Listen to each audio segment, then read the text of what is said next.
Salut à tous, je voulais faire une petite vidéo pour vous exprimer quand même 2-3 choses sur les relations amoureuses, tout du moins ça reste un point de vue, mais je suis tellement choquée, et ça vous le savez, par rapport au coaching qui se trouve sur internet maintenant et qui cartonne, pour expliquer comment rendre des mecs dingues, enfin vous vous replacez dans le contexte si vous êtes des hommes, des femmes, couple homo, peu importe et tout ça.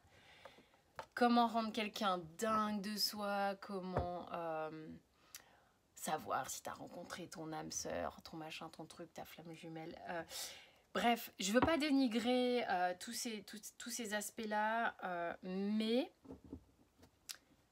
je suis tellement pas raccord avec ça. Pourquoi ? Parce que je trouve que dans la vie...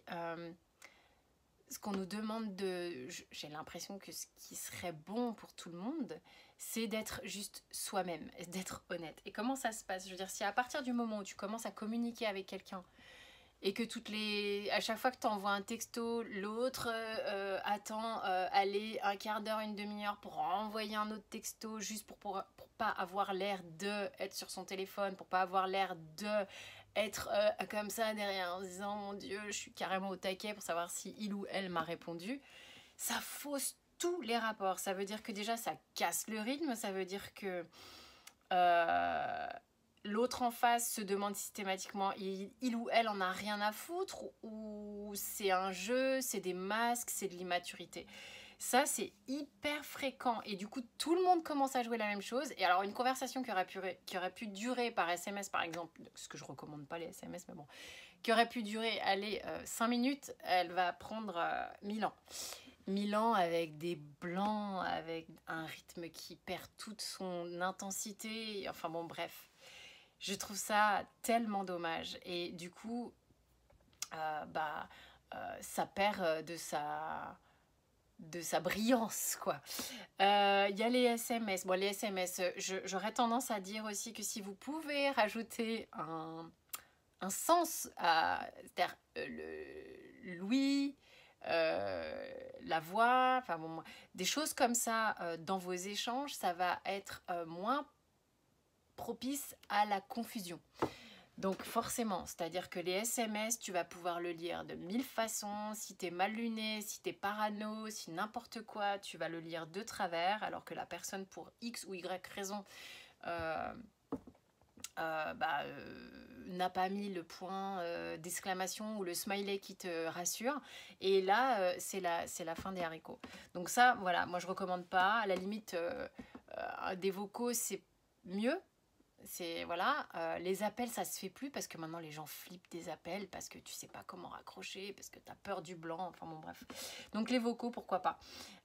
On va éviter les mails parce que là on est mal barré quand même. Si vous pouvez voir les gens au maximum, c'est quand même là que vous allez ressentir au niveau énergétique s'il se passe quelque chose. Je voudrais aussi revenir sur le fait que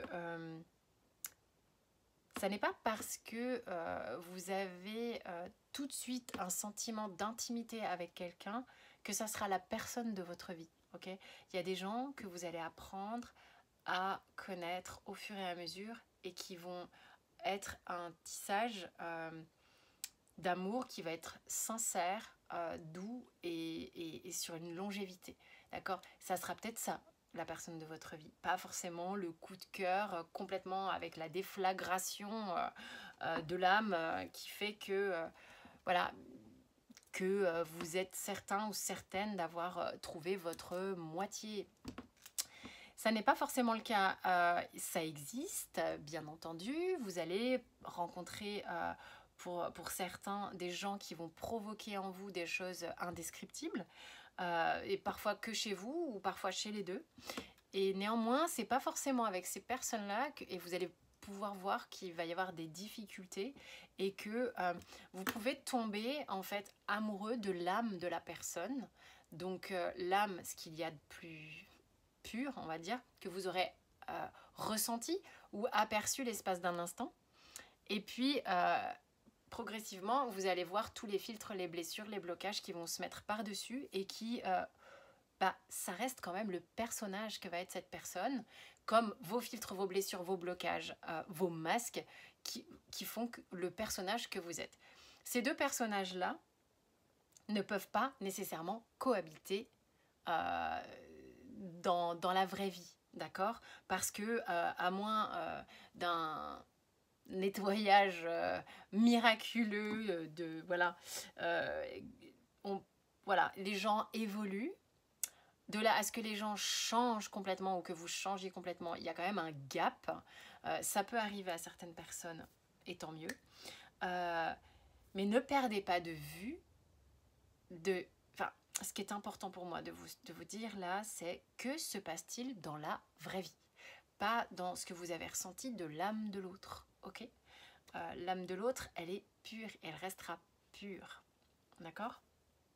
Alors, on tombe amoureux, ok?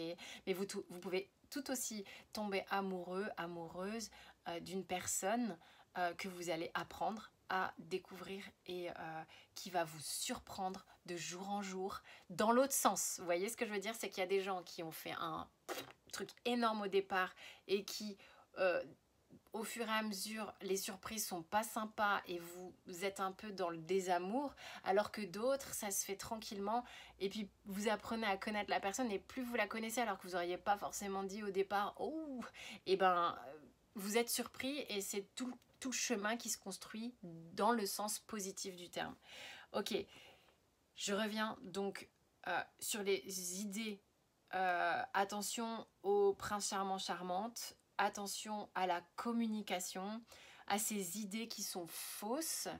Euh, tout comme ça n'est pas forcément la personne avec qui vous allez avoir votre meilleure relation sexuelle qui sera la personne de votre vie.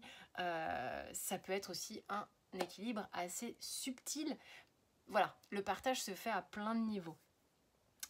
Il y a tellement, mais tellement de situations différentes, il y a tellement d'individus différents, il y a tellement de relations différentes et d'âmes différentes et de relations d'âmes, si vous voulez, différentes. Mais attention à ça sur Internet.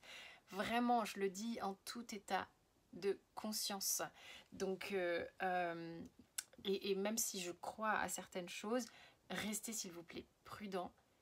Dès lors où c'est souffrant, eh bien, il faut être conscient, ok? C'est vraiment hyper important. Euh, donc voilà, faites quand même confiance à vos ressentis. Attention au masque que vous portez, attention au masque que portent les gens, attention à votre communication et à ce qui se passe dans la vraie vie. Et laissez-vous le temps, vous n'avez pas besoin d'être parfaitement guéri de vos blessures, de vos anciennes conquêtes et de je sais pas quoi pour rencontrer quelqu'un. Je veux dire, sinon on passerait notre temps à être célibataire. Enfin, je veux dire, moi j'en connais pas des gens qui ont tout guéri, ça n'existe pas. Et ceux qui se racontent ce genre de conneries, je n'y crois pas. Donc, c'est évolutif, on ne fait qu'expérimenter et on expérimente parfois des états de grâce et des états tout pourris et puis ça nous remet en question et c'est très très bien comme ça parce que la remise en question, elle est saine. Voilà, j'ai pas du tout une parole impeccable non plus, je ne suis pas Bouddha, rien du tout. C'est un point de vue, on en fait ce qu'on en veut, on peut le contredire, l'approuver, peu importe. C'est un partage. Euh, Simplement, faites attention à votre communication, essayez de rester honnête avec vous-même, honnête avec les gens. Vous avez envie d'être gentil, soyez gentil. Vous avez envie d'être spontané, soyez spontané. Vous avez envie de dire des compliments, de dire aux gens que vous les appréciez, faites-le. Vous n'êtes pas... ça fait pas de vous quelqu'un de pas désirable d'être comme ça, pas du tout, parce que alors sur les sites là on vous dit ouais faut se faire chasser, sinon c'est tout acquis, tout machin, tout ceci, cela. Bah si vous avez besoin de quelqu'un qui a besoin de chasser, à un moment donné le jeu il va s'épuiser et ça va partir dans les donc bon, moi je pars du principe que soyez naturel, si vous êtes spontané dans votre façon d'ouvrir votre cœur, soyez spontané. Je veux dire, on va pas se refaire. Et puis, quand il y a des froids, il y a des froids. Si vous avez envie d'être froid, vous êtes froid. Tout simplement, vous n'êtes pas obligé de vous forcer à être sympa non plus. Hein. C'est vraiment pas le thème. Donc, soyez vous-même, prenez soin de vous, soyez conscient de ce qui se passe dans votre vraie vie. Et voilà. Et Et croyez bien que c'est tout ok de vivre des tas de choses, même quand on n'est pas départi de toutes ces blessures et ces blocages, et profiter de votre vie, quoi. Voilà, donc je vous fais des gros bisous, je vous embrasse très fort, prenez soin de vous.